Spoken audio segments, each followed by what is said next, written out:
Salut à tous et bienvenue dans cette nouvelle vidéo. Alors ce soir, sujet un peu qui pourrait sembler un peu basique mais que je trouve pertinent et qui sera peut-être utile pour les débutants.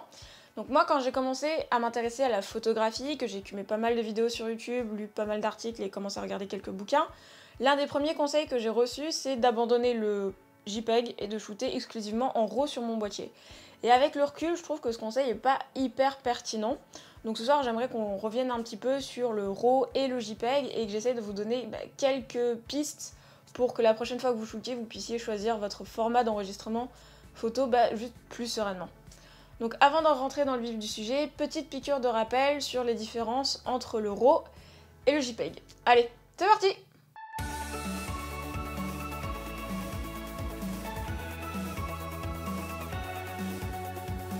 Alors, pour expliquer assez rapidement les différences entre RAW et JPEG, le RAW c'est un fichier qui contient des données brutes, donc des bits, des 0 et des 1, qui sont pas du tout fixés, que vous pouvez totalement modifier ensuite dans un logiciel d'édition photo comme Lightroom ou Luminar. Et d'ailleurs, vous êtes obligé de passer sur l'un de ces logiciels pour pouvoir ensuite exporter votre photo en JPEG et la partager sur les réseaux ou l'envoyer à vos amis, à votre famille. Vous pouvez pas envoyer un RAW pour la simple et bonne raison que c'est de la donnée brute et que la personne en face, si elle n'a pas un logiciel d'édition photo, elle ne pourra pas du tout l'ouvrir. Donc c'est l'un des inconvénients du RAW, c'est que du coup, c'est pas lisible et utilisable en sortie de boîtier, on va dire. Vous êtes obligé de passer par un logiciel d'édition photo.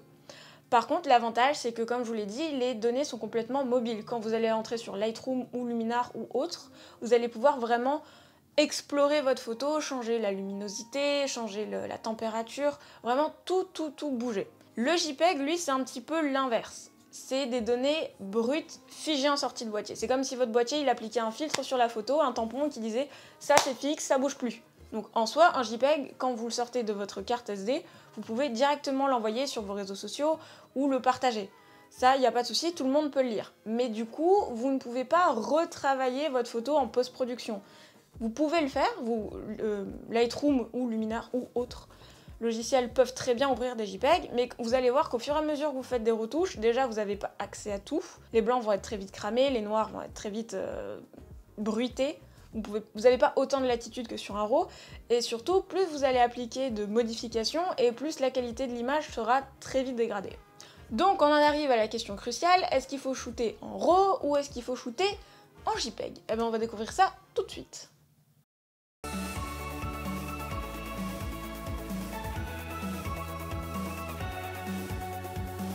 Alors, est-ce que je vous conseille de shooter exclusivement en RAW, exclusivement en JPEG plus RAW? On va mettre tout ça à plat. Personnellement, je ne shoote pas systématiquement en RAW, mais j'ai une très forte tendance à shooter en RAW. Pour pas mentir, sur les chiffres, on va dire que je shoote à 90% en RAW. Le RAW, c'est pas systématique. Vraiment, vous shootez en RAW si vous avez envie de retoucher, de jouer un petit peu avec vos photos en post-production. Ne vous formatez pas en disant il faut absolument que je shoote en RAW. C'est pas forcément le plus pertinent, parce qu'il faut savoir que le RAW c'est beaucoup plus lourd que le JPEG. Donc plus vous allez shooter en RAW, plus vous allez saturer vos cartes SD. Je shoot de temps en temps en JPEG quand j'ai besoin de montrer une composition sans vraiment me dire que je vais retoucher les couleurs derrière, ou si je vois que la photo brute comme ça, elle me convient parfaitement.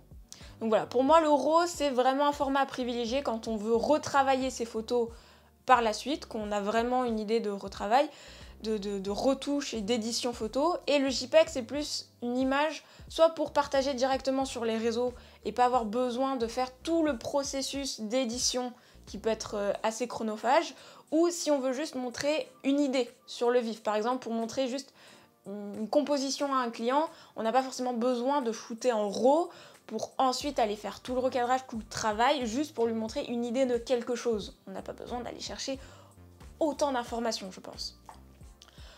Pour celles et ceux qui sont perdus et qui ne savent toujours pas, après ce que je viens de dire, s'ils doivent shooter en RAW ou en JPEG, vous avez une option qui est sur la plupart des boîtiers, qui est de shooter en RAW plus JPEG.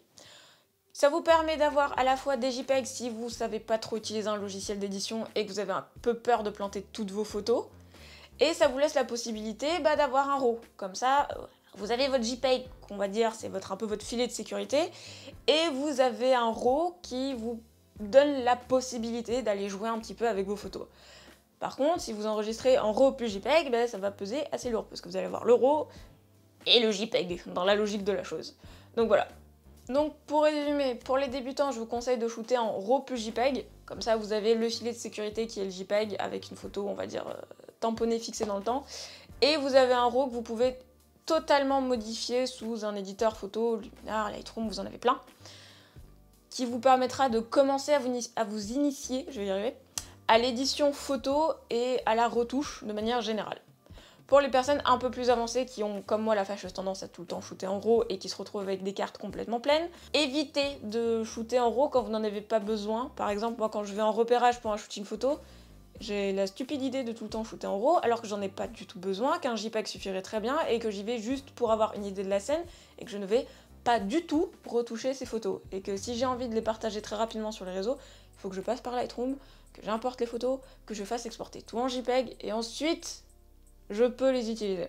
Bref, moi ce que je voulais vous apporter dans cette vidéo, c'est ma réflexion sur les deux formats que j'ai pu utiliser, donc le JPEG quand j'ai vraiment débuté la photographie, et le RAW que j'utilise systématiquement, mais que je vais essayer d'un petit peu freiner quand j'en ai pas l'utilité. J'espère que cette vidéo vous a été utile, si c'est le cas, n'hésitez pas à le dire dans les commentaires. Si vous avez des questions, comme d'hab, je suis dans les commentaires, je suis là pour vous répondre. N'oubliez pas de vous abonner et d'activer la cloche, c'est hyper important pour faire grandir la chaîne. Et puis moi sur ce, je vous dis à la semaine prochaine. Allez, salut!